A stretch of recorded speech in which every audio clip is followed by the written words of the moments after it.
Welcome, Impactful Parents. It's time for the Impactful Parenting Podcast, where I give you parenting tips and resources to make you a more impactful parent to your school-age child. I am your host, Christina Campos.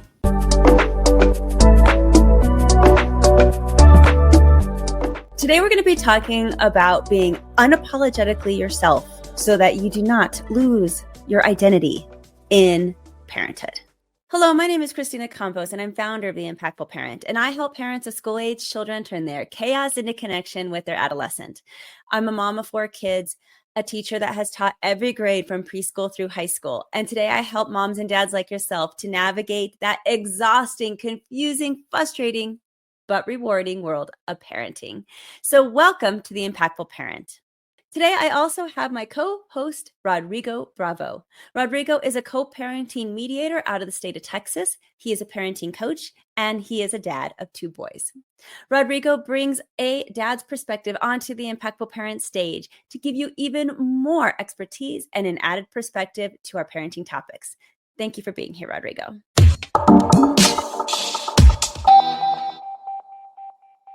Rodrigo, today I'm going to talk about how so many parents lose themselves in parenthood.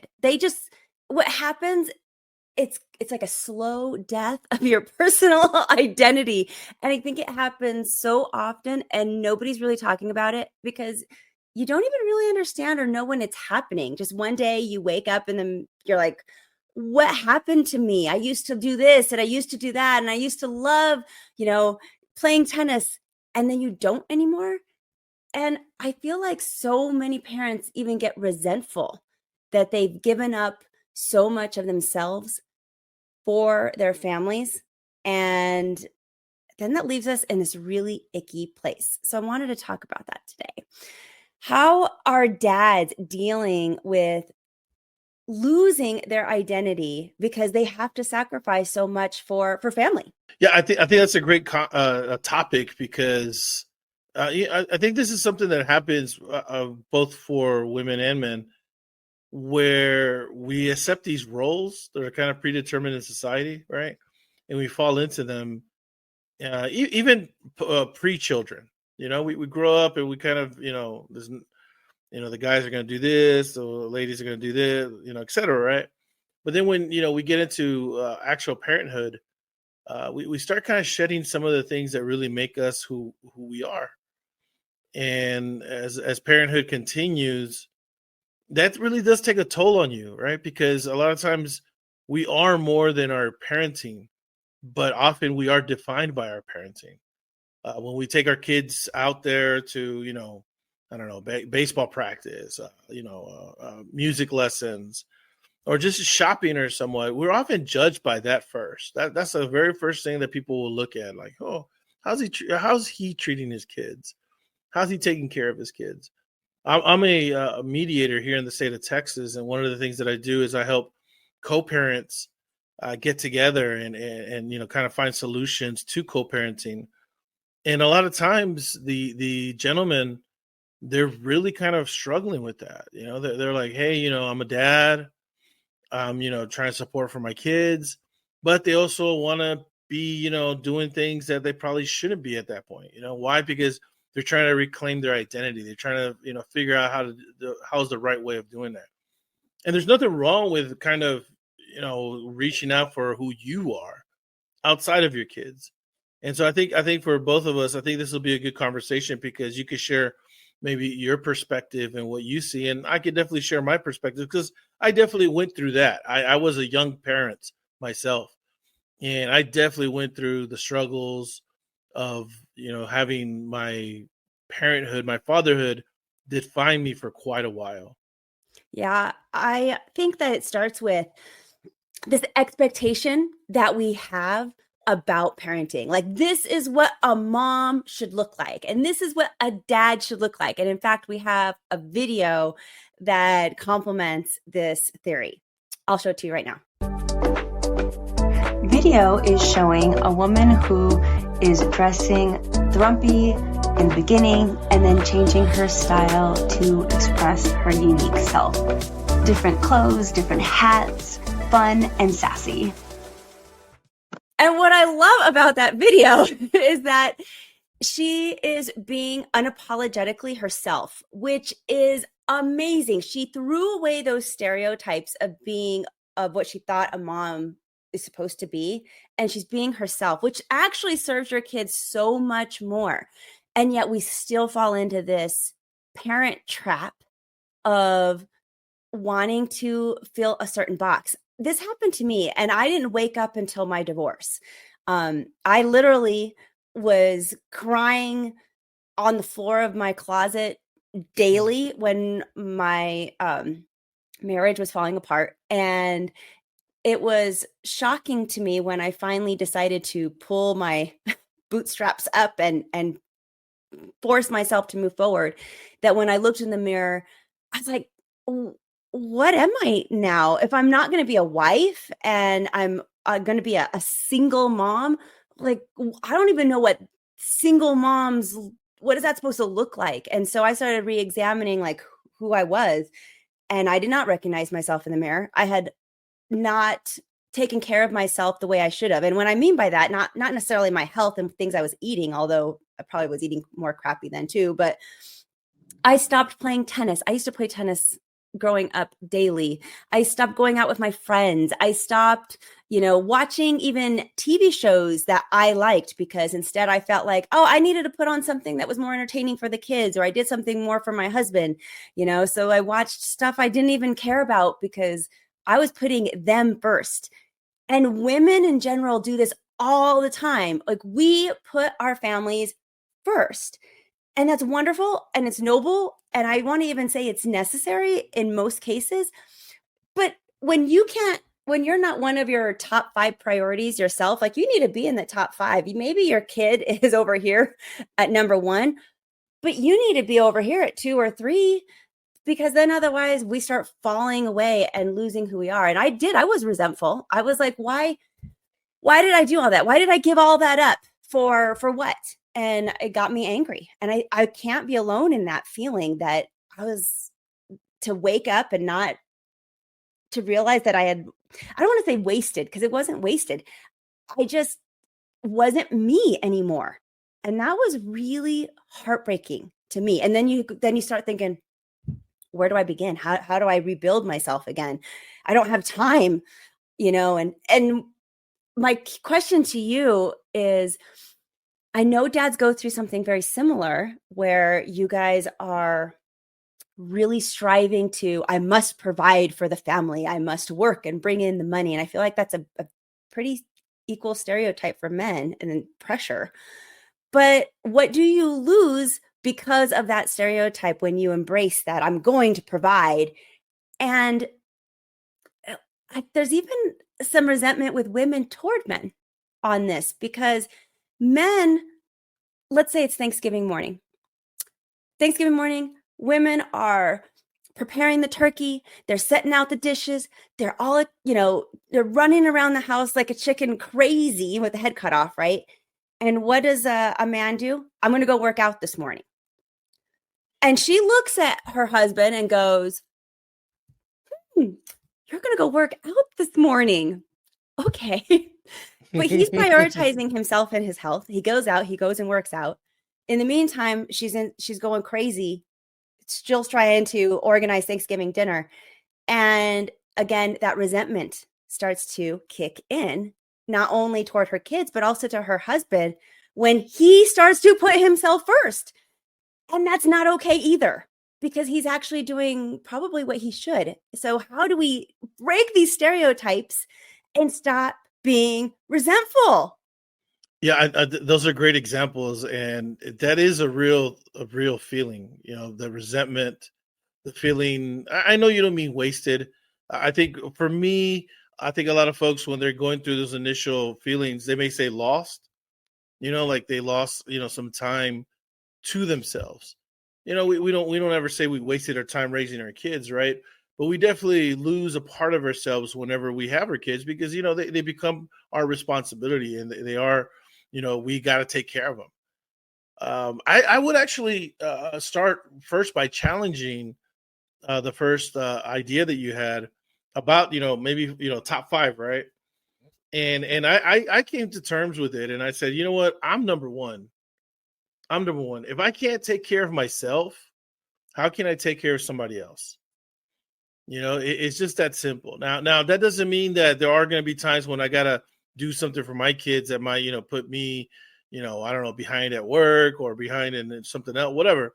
But for the most part, I especially towards the latter journey of my parenthood, I definitely prioritize myself. I always made sure that I took care of myself, that I had my mental health wellness, that I was working out, etc., and so forth. And I think when we do that, we're really putting ourselves to become a better person, which in turn become a better parent. I think it's really hard if we identify ourselves strictly as a parent, because here's the thing, eventually your kids move. Your kids are not supposed to be staying with you when they're like, 35 or 25, nowadays kids stay a little bit longer, right? Now that's fine. There's nothing wrong with that. My son, he's 19 and he lives with me. Nothing wrong with that. But eventually your kids leave. Your kids leave, and your parenthood, it never ends, but it kind of does. It kind of, that's kind of, you're done with that. And if you've defined yourself the entire time by your parenthood, you're really going to feel lost once they move, once they find that girlfriend, once they go to college, once they find a job and, they're no longer coming in and so forth. So I think at the end of the day, it's not just about, picking yourself, but also, making sure that, hey, I'm preparing. I'm supposed to be making sure that I'm right. And so when it comes to that, you often do have folks that maybe are on different paths when it comes to parenting. You gave that example of, a father going out to work out, and meanwhile mom's at home. Definitely communication. Two parents, y'all should be communicating and giving each other time. Making sure like, hey, what do you need on a daily? What do you need on a weekly? What's going on? I know that I've when I'm coaching parents, co-parents, I tell them, like, with their new partners, with the partners that they have, make sure y'all communicate and make that time so that y'all do have time away. I one thing that I absolutely love is when one of my clients tells me, "Oh yeah, I don't have the kids this weekend, so I'm gonna go have fun." Yeah, blah, blah, blah. I encourage that. I definitely tell folks, hey, you know what? Go have fun. Do what you got to do, whatever you got to do to bring yourself back, because you got to be fully charged to be a great parent. And when your kids are in the house all the time, especially for my custodial moms, the ones that have to take care of their kids, I would say basically about 80% of the time, those first, third, and fifth weekends and those Wednesday dinners or whatever agreement you have, you got to cherish those moments. You got to make sure you take advantage of them, and so I totally get that. Those are the moments that you got to take time for yourself, recharge. I also have worked with clients who cannot disconnect. They like, oh, I just text my kid and I just did this and I'm gonna go over there buy this and that. And I just see and I and I'm not a counselor. I'm definitely not a counselor. I'm not a therapist or anything like that. But I can definitely see when folks, may need a little bit more help than I can provide, because I see something bigger in that, where they're not being able, there's some attachment issues, perhaps. Maybe there's some coping that needs going on. At the end of the day, we need to have our own identities. Our kids develop their own identities. They certainly show it to us. We need to make sure that we maintain our own identities as well. And I love that video. When we saw that video, I guess it's fair to say that she posted pictures that she definitely felt were highlighting the stereotypical attire that a mom would wear, right? So she had the little pantsuit, and I mean, she looks like she just stepped out of a PTA meeting. And again, there's nothing wrong with that. There's nothing fine. But when you start dressing like that every single day, and that's not you, that's going to lead to some conflict. That's going to lead to some cognitive dissonance within yourself. And so when you see the pictures of her, with makeup on, coloring, putting color in her hair, having the different clothes, you could just see that she's happy in that. that environment, that context. I'll leave with it. I'll end it right here. I also think that's a part of kind of changing society's view of what a mom or a dad should look like or how they should behave. A lot of society, again, has us that like once you become a parent, that's it. You know, you put up the dance shoes, you put up the earrings, you put up, everything. You don't color your hair no more. You wear these big thick glasses and you walk around and drive a minivan. And that's simply not it. You don't need to do all that to be a great parent. You could definitely be yourself, whether that's an emo person, whether that's a goth person, whether it's a hip hop person, or whatever, whoever you are, whatever constitutes you. You could be that person and a great parent. So I'm really happy that you played that video, and it just goes to show how important it is that we do stay connected with ourselves. I have two different personalities, like truly, maybe probably even actually much more than two, but I do separate my parent self and my other self. And my kids get glimpses of this other self, but this other self is mine. And I like hold it dear now that I have regained it back after my meltdown, after the marriage, after the rebuilding of that process. I hold it dear now, and I give them glimpses of it. I don't want them to know that Christina fully yet until they're an adult. And my older children are now beginning to lean into that older Christina that they didn't know before. That mom that's not really a mom, that's now more of another adult that they get to have a relationship with. And it's fun. It's been really fun going out with my 21-year-old son and have him see his mom in a completely different light, good and bad, that I'm human. But it is so important for parents to unapologetically be themselves in front of their kids to some degree, because we're role modeling that the kids should also be unapologetically themselves. We want so much for our kids to express themselves however it is that they feel inside. And that's the healthiest way to be for mental health, for everything. So we got to lead the charge in that. And I think it's really, really important that we realize that when we're holding back, you are also demonstrating that to your child. Like I just did a whole video on kids who are trying so hard to fit in that they're changing themselves. They're doing things that they don't typically do so that they can feel that sense of belonging.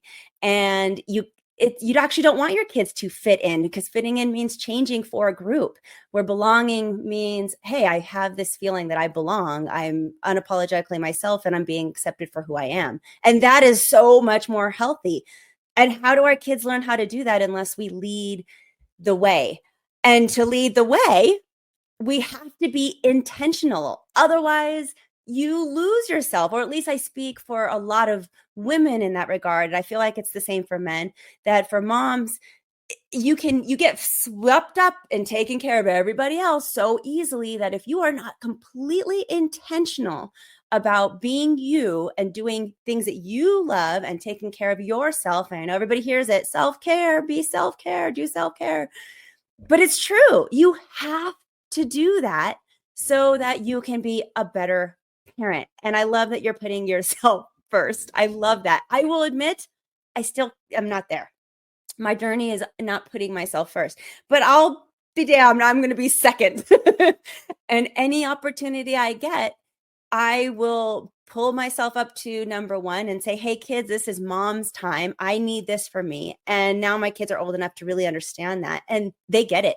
They are my biggest cheerleaders. They will say, yeah, mom, go ahead, go out. We're good. We're fine.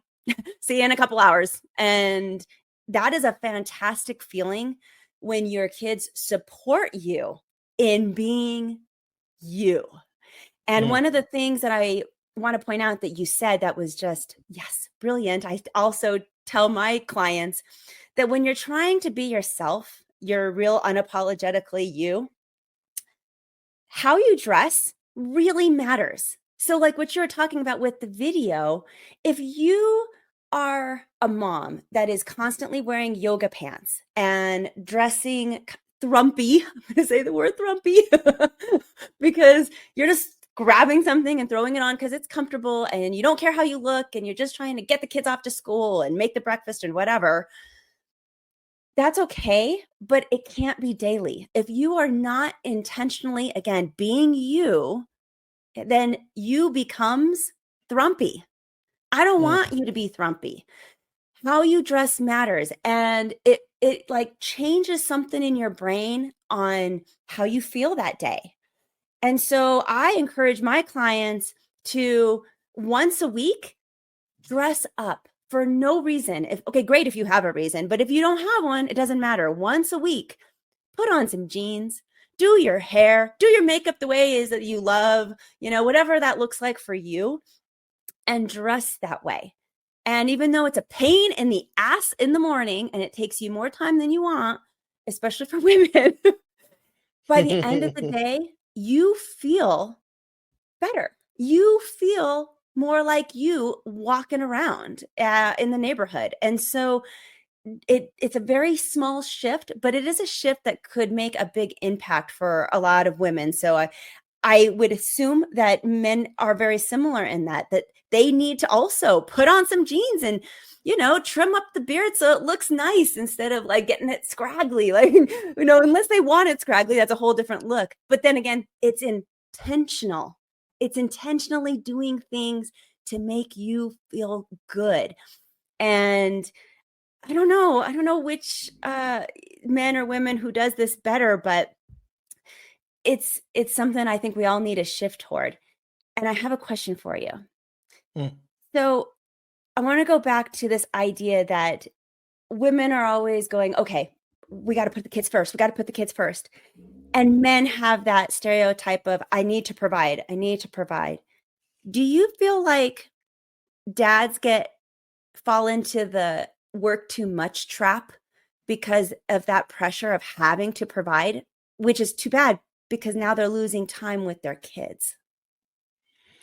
Yeah, I think a lot of times, not only are men defined by their fatherhood, they're also defined by their work.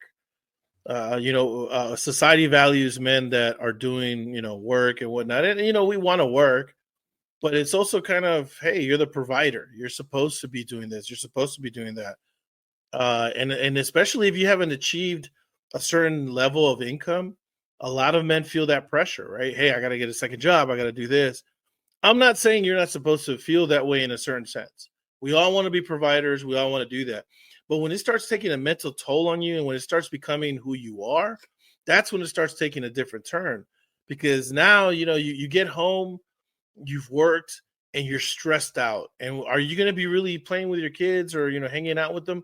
Probably not. You're going to be wanting to just hang out, watch TV, etc. It's going to be difficult. So it's really important to find that balance. Find that balance at work, find that balance at home. As a parent, find that balance. You don't always have to be 100% on the clock. You gave that example earlier of a man of the dad working out while mom stays at home. That might be the agreement they have. Maybe hey, you get that 1 hour, 1 hour and a half, go out to the gym, do what you got to do, burn it off, this, etc. I know that used to be my kind of calling. I would definitely, hey, I'm going to go to the gym and do my thing, or whatnot. Okay, good to deal. And then on the flip side, it's like, hey, I'm going to go have a drink with the girls. I'm like, okay, cool. This and that. That was kind of, an agreement there, because we both knew that we needed that. We needed to make sure that we have that space, that kind of oasis, right? To just be ourselves and be chill instead of having to be turning it on all the time with our parenthood. I will say this, from the clients that I work with, in the co-parenting realm and also in the mediation realm, I have to say it's really hard for the ladies, for single moms out there, to turn it off. I see it time and time again. It's never off. You're always, and the reason for that, if I recall correctly, it's about 82% of custodial parents are women in the co-parenting relationships. So that means that they're taking care of, and again, I used this stat earlier too, 80% of the time, they're the ones taking care of everything. The only times that they don't have that they don't worry about it, it's supposed to be the first, third, and fifth weekend, and some, whatever times you have over there. But even then, it's not really off for them. It's really tough because, hey, you know what? Sunday evening, boom. Okay, I'm preparing lunches. I'm getting schedules ready. Did you do your homework? Do you have this? Or your clothes? This and that. Where a lot of times, and I'm saying this both because of my clients, but also personal experience. I was the fun dad on the weekends. My kids would be with me on the weekends. I pick them up at 6. Hey, all right, let's go. And we do little activities. We'd hang out. We'd play video games. But then I drop them off at 6, and that was it. And I kind of didn't have to worry about them. And I'm just being very honest. I mean, I worried about them, but did I worry about them the same way that my co-parenting partner did? Absolutely not. She had the short end of the stick when it came to that. And so I think a lot of times we don't understand that burden that really the moms play, that they have to carry day in and day out, that they seriously, for the most part, almost cannot take a break, and are always constantly having it on, and always constantly worried about this, what's the next thing, this and that. And I'll finish right here. A lot of the men that I work with, I have a hard time having them realize, hey, man, she's doing a lot of work, man. You get them first, third, and fifth weekend, that's great. You pay your child support, that's great. But I promise you, the work that she's doing, you probably have no idea what she's really going through. And so I think there's a certain, there is pressure on men, right, to be that father and be the providers. But when it comes to especially co-parenting relationships, I don't think the men have it as tough as women do. Just being very honest with you, I think the moms have the short end of the stick when it comes to that. Whether that's fair or unfair, I'm not sure. But at the end of the day, that's really what the majority of co-parenting relationships show. And honestly, a lot of just family units, where mom is there and dad's there, and it's the same thing, kind of. I'm saying, hey, I provide the checks. You're the one that got to cook. You got to do this. You got to do that, and you probably still have another job as well. So that's my take on that, Christina. I so appreciate you acknowledging the hard work of mothers because I don't think there's many men who really do get it. And as a single mom, I actually feel I have more time to myself than when I was married. But that was the agreement that my ex-husband and I had. I was to take care of the children and he was to be a provider. And we liked those stereotypical roles. We thought it was going to be a good blend. To this day, we still, even as a divorced couple, co-parenting, keep those roles. But instead of being on it 24/7 with another person to care for, aka my ex-husband, as a single mom, I actually have a little bit of windows of opportunity when he does come and visit or takes the kid for the weekend to go and be unapologetically myself. But then again, it has to be really intentional for me to do that. I have to make sure that I'm filling up my cup in those small windows of opportunity so that I can be a better mom during the week. And I can get easily resentful with the amount of work and efforts. And just, it's exhausting. Like you were talking about, to be a mother, it's exhausting because it's always top of mind. It's always something to think about and worry about and be 2 steps ahead and all the things.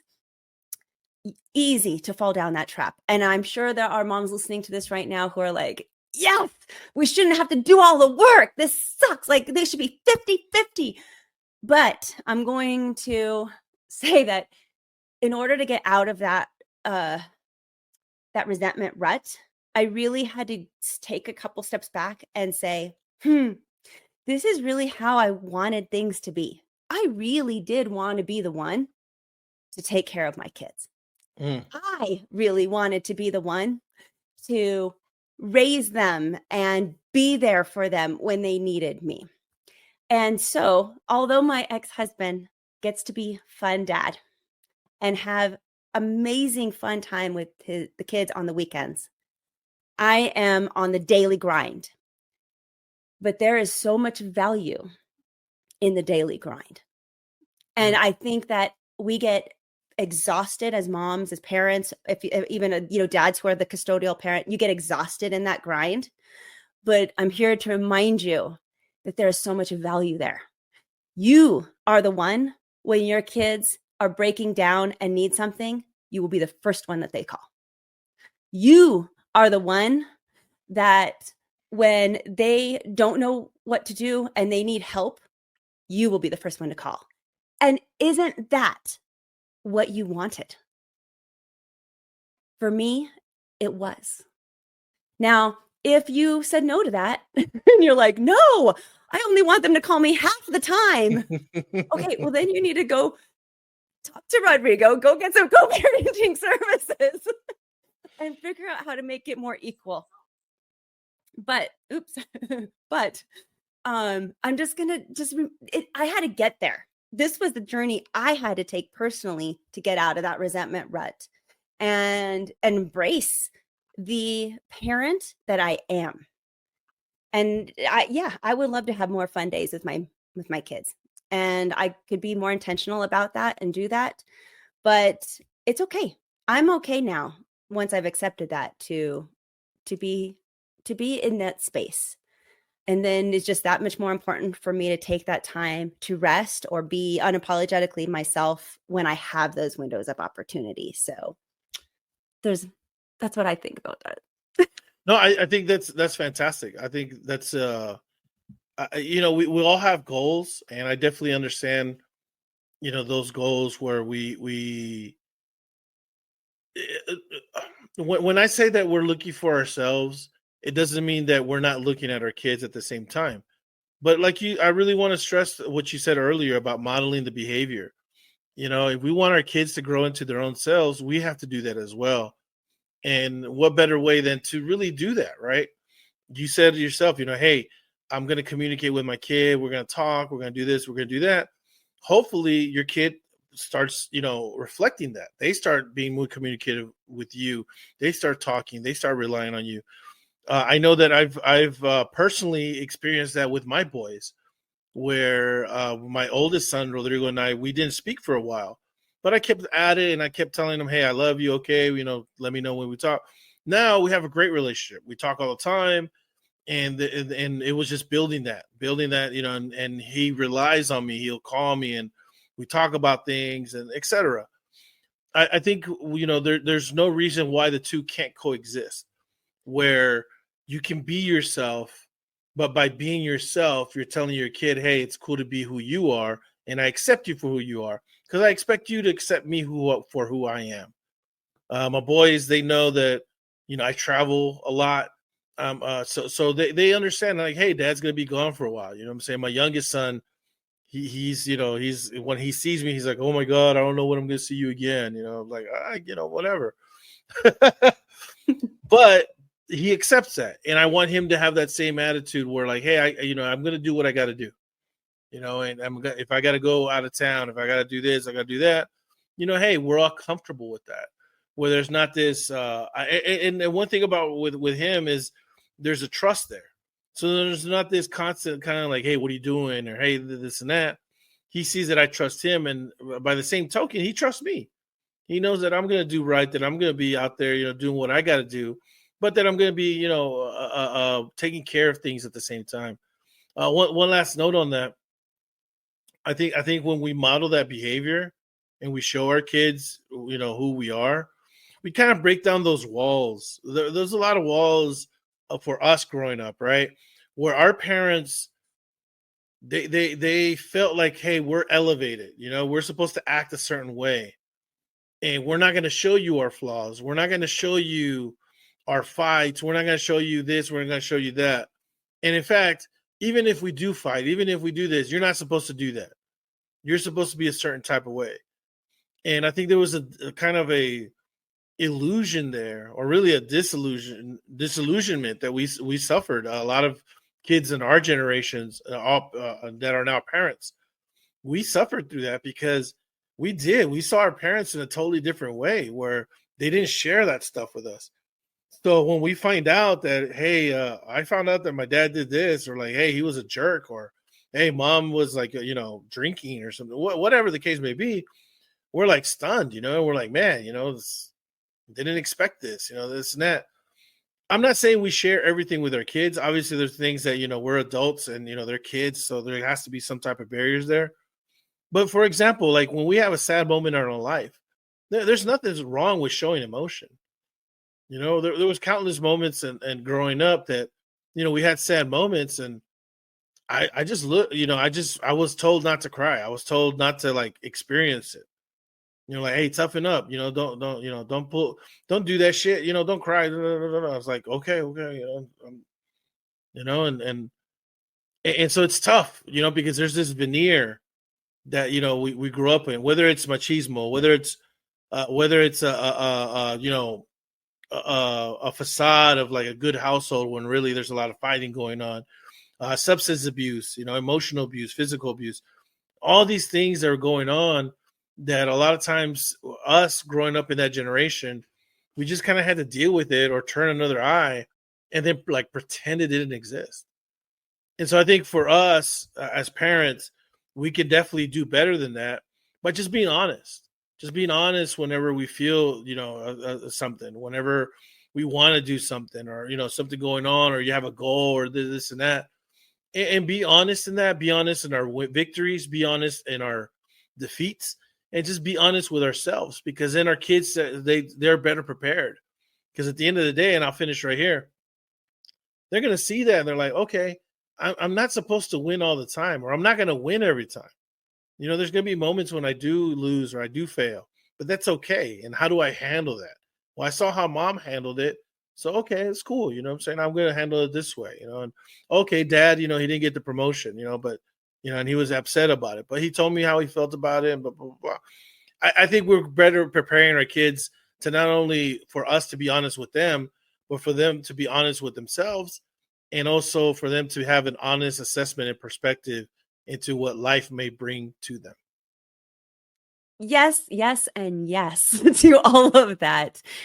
It's whether you're the custodial parent or not, I want parents to remember that it's about the quality of time that you're spending with your child and not the quantity. And there are so much research to back that up, that it doesn't matter if you're a dad who is working all the time and maybe only gets to see their kids on a weekend or whatever your situation might be, but it is about quality of time that's so much more important. And part of that quality is that our kids are seeing us, and that we are spending that time with them as us.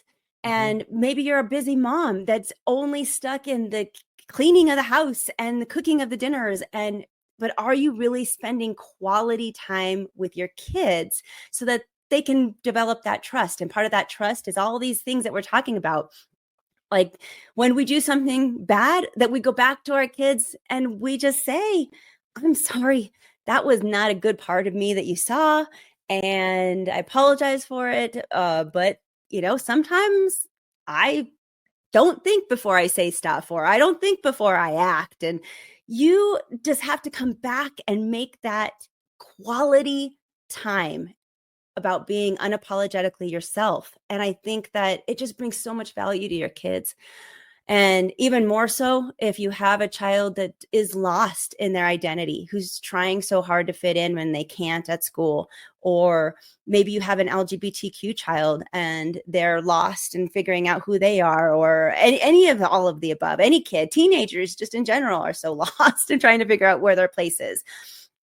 And if they have a parent who's really spending that quality time with them, like engaging and coming back and apologizing for bad things that maybe that person that we did, and that wasn't so great, and saying, did you like this? And really just that engagement. Can't express it enough, but it's a full realm of engagement that you're really committing to your child. It's not about how long you're doing it. It's about just checking in for 15 minutes a day, and that might be enough. But yeah, no, I agree with you, and I just wanted to make the point really quick. It's not about being right; it's about doing right. And so yes, sometimes we are going to screw up, we are going to mess up, and we're not going to be right. We're not asking parents you got to be perfect and model that behavior for your kids. That's not going to happen. We all have our characters, we all have our flaws, we have our imperfections. That I'm not saying, and I know you, Christina, you're not saying like we got to be perfect all the time. No. You don't have to be right all the time. You just got to do right. What does that mean? That means when you screw up, be honest about it. Make it right. And just say, "Damn, I screwed up. I got mad and I shouldn't have." And let your kids know that it's perfectly natural to have these emotions, to have reactions, to act in a certain way, but that you're learning from it, and then hopefully you improve yourself. But also that they don't have to be 100% right either. And that gives them, a better understanding and a better perspective, really, of how they're going to navigate the world. I just wanted to add that in because you basically said that right now. And I think that's really important to emphasize how important that is. absolutely, yes. And thank you for articulating it better, because that's exactly the point. I love that. It's not about being right. It's about doing right. I am going to write it down because that's a nugget. And so I just challenge parents at the end of this episode to, look back and go, what kind of quality time are you engaging with your child? Are you watching movies where you're not really talking to each other? Or are you watching a movie and then discussing it? Are you having dinners without devices? Can you make that rule where you're putting them down so you can have a conversation? Because it's not about the quantity of time. It's really just about checking in every day and making sure that you are also leading the way of, hey, this is me, this is who I am, good and bad. And this is it. So I'm your mom. I hope you love me anyway. And so, and in return, I will love you for whoever you are. And it doesn't matter. You will also be right and wrong. And just having that open, that communication, that honesty, that coming back and doing right the way you were saying. So I think it's just really important. Go out and be yourself. Be unapologetically you. Thank you for joining us today. Remember that this episode is just a small part of what the Impactful Parent offers. Also available are online courses, parent support groups, coaching services, and the Impactful Parent app. You can find out more by going to theimpactfulparent.com. And if you would like to reach out to Rodrigo Bravo for his co-parenting mediation and coaching services, you can email him at rodrigobravo.jr@gmail.com. And become a more impactful parent by downloading the Impactful Parent app. The Impactful Parent app is free so that you can carry help, tips, and parenting resources right in your pocket. Discover new techniques to make your parenting more effective and get parenting resources that are just going to make your life easier. Download the app today. It's free. So all you need to go is to your phone's app store and look up Impactful Parent, and I'll be there. Or theimpactfulparent.com will also give you a link. But until next time, you got this. I'm just here to help. Thank you for listening today. Remember to subscribe and share this podcast with a friend. And don't forget, the Impactful Parenting Podcast is an extension of the Impactful Parent community. Go to the Impactful Parent website and download the free Impactful Parent app so you don't miss a parenting tip that can help you and your family. Thanks for listening today. So go to theimpactfulparent.com and see you next episode.